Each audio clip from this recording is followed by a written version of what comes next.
watching very closely Bjergsen's ultimate timings and placements and the decision-making around them. That's the entire reason you draft this champion.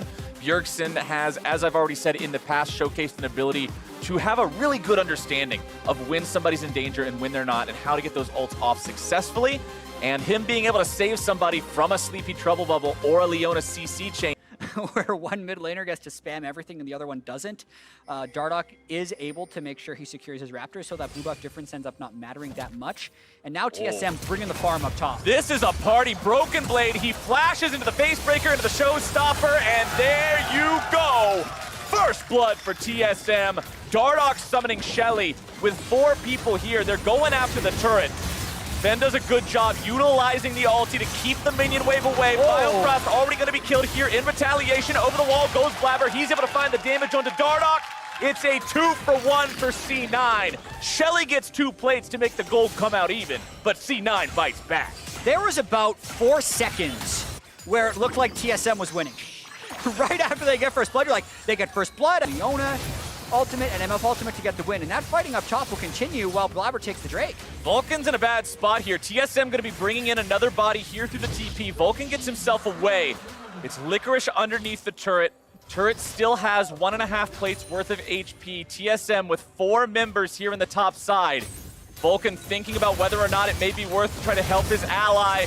Licorice will be dove on there, trying to just buy as much time as possible. Vulcan wanted to hang around, but is he hanging around too long? Niski makes his way up here into the fight now. Ulti comes out from Kobbe, but he's going to be finished off. Spin now able to put down a lot of damage onto these guys. Free firing Vulcan here on the front line now going to be blocking up everybody from making their way into the fight.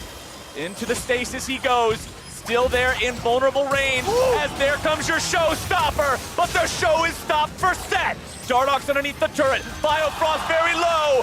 Bullet time, baby! It's not going to find the kills, but it makes TSM head for the hills. Niski goes forward. Another bomb strapped to him. Can he find the damage? The Drowsy is down. The Battle Star is weaved through TSM. And C9 are 5-3. The Shed ultimate at the end, Captain Flowers, to keep Niski alive, going through. I can only say so many words per minute, man. That was an incredible fight, and this is the thing that sometimes sets C9 apart. Blabber wasn't there. And they found their initiation. They found the kill into Vulcan. They're going to make it 2 onto Blabber. Bullet time over the wall. Not going to find a revenge kill, but Niski's able to grab one over the wall now instead. Dardoch under pressure in his own Cataclysm. Niski looking for the damage. Instead, Niski's going to be killed. Tries to fire off the Sleepy Trouble Bubble, but he is gone. A double kill for Bjergsen. And TSM take that fight. TSM will not go quietly into the sea, Captain Flowers. They're willing to fight for their spring split. Kills are 6-6. TSM is 6-6. They're trying to break this open in a positive way. This TSM looks so much better than the team we saw lose to CLG. That must have been a wake-up call for them, as now it's a 3v1 play coming out again. Vulcan will move up. He will try to protect his top laner, and he will fail. Sven manages to join the fight. He puts some auto attacks into Broken Blade. 2 more will do it. There you go. Double taps him with that as Dardoch runs away through the brush. Bjergsen still maintaining his position up here on the top side. Biofrost has the opportunity to jump on Sven, but does not want to take it. They know Blabber is nearby. Not exactly what they want to be jumping into here. C9 even with TSM slightly behind. It's TSM with a gold lead at 15 minutes. Has any team had a gold lead over Cloud9 at 15 minutes so far this split? That's a great question for the stats team. I actually don't know, because we were looking at some stats earlier, Captain Flowers, and C9 has almost a historically good first 15 minutes of the game, but everything we keep saying when we're talking about this C9 is, I want to see them in close games. I want to see them when they are behind. So I am thrilled that we have a close competitive game now, 15 minutes in.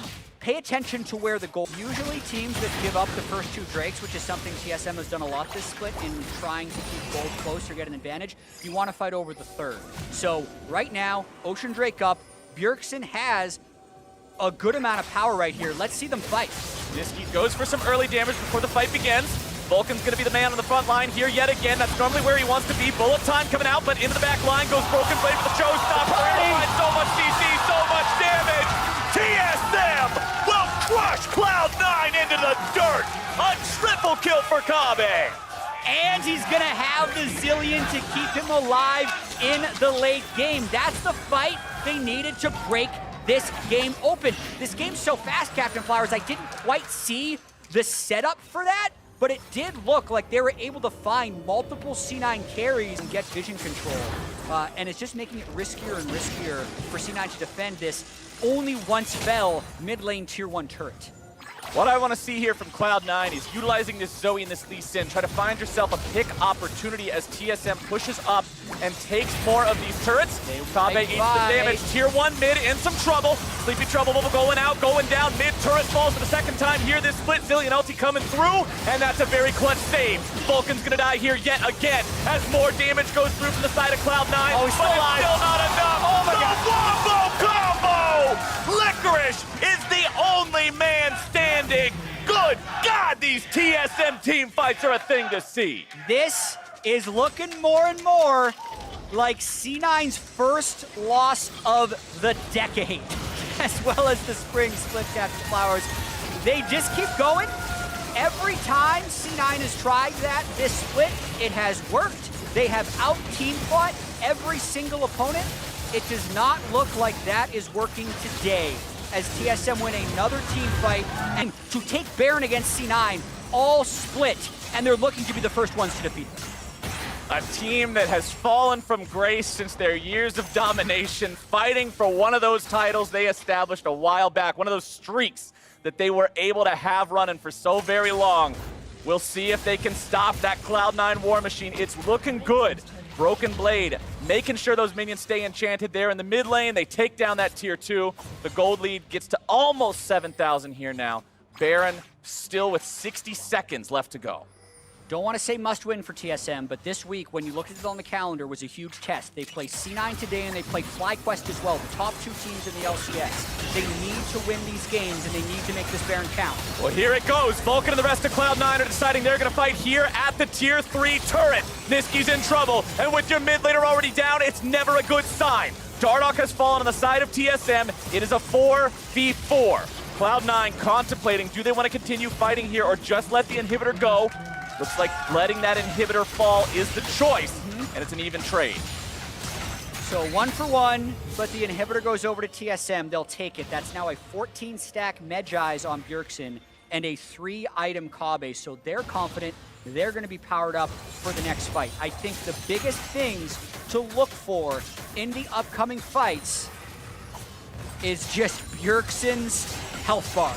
He's 509. He's the guy that can save others the same way that TSM has been attacking Licorice to prevent Stand United.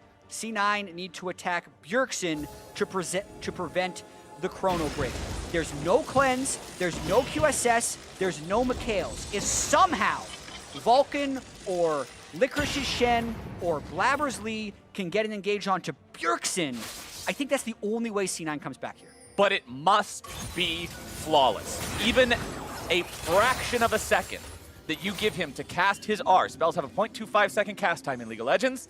And if you're given that quarter of a second, the plan fails, Bjergsen gets his revive, and we've seen what happens time and time again this game. Yeah. Cloud9 is running out of chances here. 7,000 gold down. They still have 2 inhibitor turrets remaining they could attempt to defend. A tier 2 as well, but the fight is going to be started now by Dardoch and the rest of TSM. Solar Flare's not going to find much. Sven's on the front line. That's not the guy you can afford to lose here early on in the fight. The bullet time goes through, but Sven's going to be killed here and now. Over the wall goes Dardoch. He's sleepy, he's in trouble, but he's resurrected. Bjergsen is right there, ready to go. Niski's got the bomb on his head. Safeguard's not enough. C9 carries down. Bjergsen now dominating. Without the Baron, they look to end this game. It's 5v3 on the Nexus turret. It's Cloud9 having to defend their Nexus. They cannot do it. Nexus turret number 1 falls. Nexus turret number 2 under pressure. Blabber goes in, but he cannot defend. If it bleeds, you can kill it. And Cloud9 are defeated by TSM. Right when TSM needed it most, they pull out the victory against the previously undefeated and what looked to be unbeatable Cloud9. And there have been a ton of questions valid questions about TSM this split, Captain Flowers. They have looked bad at times. Yeah. They have looked awful. Just last week, they lost to CLG. They lost to the last place team last week, as you said. But here today, I think that experimentation that they have been doing in their champion select found a level of